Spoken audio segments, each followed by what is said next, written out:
मैंने एक खबर पढ़ी थी अभी कुछ दिन पहले, सिद्धू मूसेवाला Absolutely, को and there was a लेकर। lot of controversy on that. उनके फादर के एक्स नहीं होंगे? फादर के स्पर्म्स होंगे हाँ। बट मदर के एग्स नहीं हो सकते. टेक्नोलॉजी का उन्होंने अवैध इस्तेमाल किया, जी. तो इसका मतलब ये तो फिर यही हुआ कि किसी डॉक्टर या किसी क्लिनिक की हेल्प से उन्होंने IVF कराया. मैंने एक खबर पढ़ी थी अभी कुछ दिन पहले, सिद्धू मूसेवाला Absolutely, को and there was a लेकर। lot of controversy on that हाँ। because you're not supposed to do IVF कि at Sidhu that age. Moosewala की मॉम ने आईवीएफ टेक्नोलॉजी का इस्तेमाल करके एक नए बच्चे को जन्म दिया है। Exactly.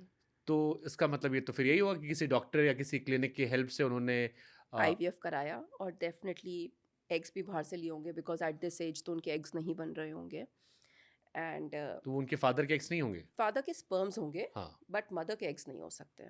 ओके, तो स्पर्म्स तो आपको मिल ही जाते हैं. बट ये टेक्नोलॉजी का उन्होंने अवैध इस्तेमाल किया। जी.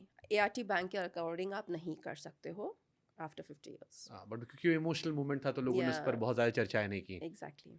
अच्छा, आपने स्पर्म काउंट की बात, आपने कहा कि एक टाइम होता है उसके बाद स्पर्म काउंट कम होने लगता है। संजय दत्त को हमने देखा कि वो 55-56 साल पर वापस फादर बने, 2 या 3 बच्चे उनके हुए थे। So again question remain same कि क्या उन्होंने भी पहले से अपने स्पर्म जो है एक्स फ्रीज करवा रखे होंगे, या फिर इस एज में उन्होंने सी हो सकता है उन्होंने अपने स्पर्म फ्रीज कराए हो या फिर हो सकता है these guys are very fit also ना. इतना Okay. ये लोग मल्टीविटामिन्स लेते हैं, they are gyming, they keep themselves fit, तो डेफिनेटली उससे तो बेटर हो ही जाएगा. आपका स्पर्म काउंट रहेगा ही, but definitely it's better to have sperm freezing done. एक क्वेश्चन जो मेरे पास सबसे ज्यादा आता है, जो इनडायरेक्टली इंडिया में लोग कहते हैं कि जल्दी शादी कर लो, शादी कर लो, शादी की उम्र हो गई है। So indirectly they want to say कि बाद में आपको फिजिकल इश्यूज होते हैं, आपको अलग अलग परेशानियां होती हैं, इसलिए टाइम से कर लोगे तो बाद में इश्यूज नहीं होंगे। What is the right age of getting married अगर आप अपना फैमिली प्लानिंग आप सोच रहे हो? So देखो that's a personal choice, but ideally between 25 to 28 years you should get married. And if Okay. you are planning not to get married, please go for egg freezing and sperm freezing. Okay. I have seen couples coming to me at 35 36, eggs बचते ही नहीं है, and then I tell them भाई अब तो donor eggs लेने पड़ेंगे, कोई option नहीं है आपके पास.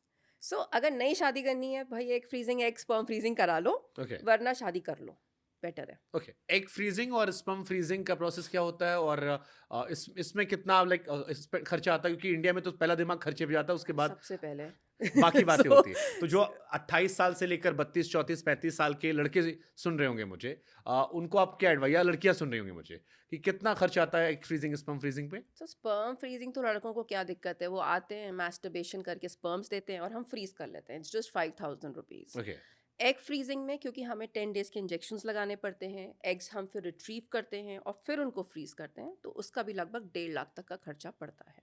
लड़कों में केवल 5,000 का, लड़के तो और ये 5,000 की ड्यूरेबिलिटी कितनी होती है? 1 year, okay, and then after that? every year 5,000. Okay. तो जो लड़के आपके यहाँ आते हैं, I mean I am sure कि कुछ बहुत, आपने कहा ना कि दिल्ली या गुड़गांव वाले बंदे बहुत कॉन्फिडेंट होते होंगे, कोई एम्बैरेसिंग मोमेंट या ऑकवर्ड मोमेंट आपके साथ हुआ कभी, कोई ऐसा इंसिडेंस? मतलब हाँ, मतलब पीपल आते हैं and they are sitting with their husbands only हाँ। And then they are telling me egg freezing करा दो. मैंने कहा भाई तुम बेबी फ्रीजिंग करा लो ना, तुम्हें एग फ्रीजिंग क्यों करानी है? हाँ। नहीं नहीं नहीं नहीं, अभी तो पता ही नहीं कि इससे कंटिन्यू करूंगी मैरिज की नहीं, तो आप पहले मेरे सिर्फ एग्स फ्रीज कर दो. सो ये बहुत कॉमन है. They are so billing, they are sitting in a marriage, मतलब हस्बैंड वाइफ बैठे हैं, फीमेल बोल रही पता नहीं कंटिन्यू करूंगी कि नहीं, आप मेरा एग फ्रीज कर दो. ओके, आपने ये भी बड़ा अच्छा बात की थी अभी शुरुआत में आपने, कि कपल्स जो है वो सही से फिजिकल इंटीमेसी नहीं कर पाते, इसकी भी एक बड़ी वजह होती है। तो कपल्स को क्या इंटरकोर्स कब करना चाहिए? आई मीन उसका कोई टाइम होता है? जैसे कई बार फीमेल्स को लेके होता है कि पीरियड्स के पहले वो ज़्यादा डिमांडिंग होती हैं। एग्जैक्टली. सो उसमें ना Shubhankar, what I feel is they always say there is a safe period, but मुझे ऐसा लगता है ना that creates a psychological stress on females and males कि भाई आज ही के दिन करना है, कल ही करना है. So ऐसा नहीं होता है. Once periods खत्म हो जाते हैं, every alternate day उनको intercourse करना चाहिए if they are planning to have a pregnancy. Otherwise बहुत psychological stress होता है. Females are like आज ही करना है, males का like आज ही करना है, वो possible नहीं हो सकता. एक क्वेश्चन और मेरे मन में आता है, फिर मैं कई सारे मैरिड कपल्स से जब आप बात करती है, हम इसको पढ़ रहे थे इस प्रोसेस या वीडियोस देखते हैं, तो उनका ये कहना होता है कि after a certain interval of time अपने हस्बैंड, अपने पार्टनर्स को लेकर एक्साइटमेंट खत्म होती है. So तो उसकी वजह से भी क्या फ़र्क पड़ता है बच्चे ना होने पे? क्योंकि बिल्कुल, because it's a hormonal play.